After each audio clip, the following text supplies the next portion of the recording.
என்ன வின் பண்ணியாச்சா? கப்பும் தூக்கியாச்சா? இந்த வீடியோல அத பத்தி தான் பார்க்க போறோம். India, south Africa 3 ODI match நடந்தது. அந்த பேட்டிங்ல, பவுலிங்கு என்னென்ன பெர்ஃபார்மன்ஸ் பண்ணாங்க ஃபுல்லா பாருங்க. ஸ்கிப் பண்ணாம பாருங்க. அப்பதான் ஃபுல்லா தெரியும். வாங்க வீடியோக்குள்ள பார்ப்போம்.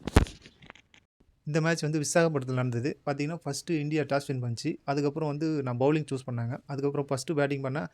டிகாக்கும், ரிக்கல்டனும் ஓப்பனிங் இறங்குனாங்க. ஃபர்ஸ்ட்டு செம பேட்டிங். டிகாக் வந்து 106 ரன் அடிச்சாரு. ஹிமாலய 6 அடிச்சாரு. 6 சிக்ஸு. ஷார்ட் பிட்ச் பால் போட்டாவே 6 பறக்குது. அதுக்கப்புறம் பார்த்தீங்கன்னா, ரிக்கல்டன் டக் அவுட் ஆயிட்டு வெளிய போயிட்டாரு. அப்புறம் பவுமா வந்தாரு கேப்டன். 48 ரன் அடித்தாரு. அதுக்கப்புறம் ப்ரூஸ் 29 ரன் அடித்தாரு. மகராஜ் ஃபினிஷ் பண்ணாருங்க. 20 ரன் அதிகபட்சம் லாஸ்ட் ஒரு 2 4 அடிச்சு ஃபினிஷ் பண்ணாரு. அதிகபட்சமாக பார்த்தீங்கன்னா 270 ரன் டார்கெட் வச்சாங்க.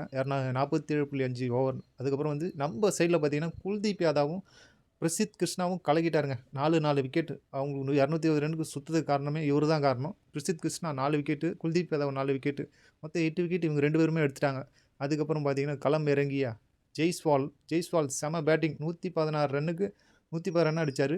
12 4 2 6 நல்ல ஸ்ட்ராங்கான பேட்டிங். ஓடிஐயில் நான் தான் டெஸ்ட் பேட்டிங்லாம் நல்லா பண்ணியிருந்தாரு. ஓடிஐயும் நல்லா பண்ணியிருக்காரு.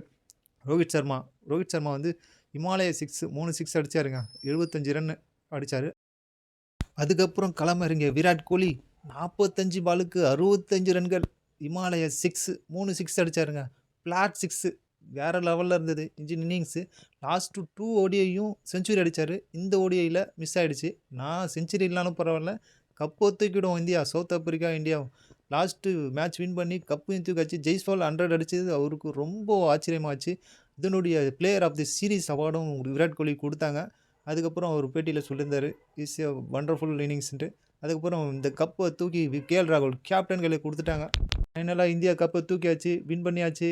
இது மாதிரி இன்ட்ரெஸ்டிங்கான நியூஸை சப்ஸ்கிரைப் பண்ணுங்கள், ஃபாலோ பண்ணுங்கள். நெக்ஸ்ட் வீடியோவில் பார்க்கலாம். Thank you friends.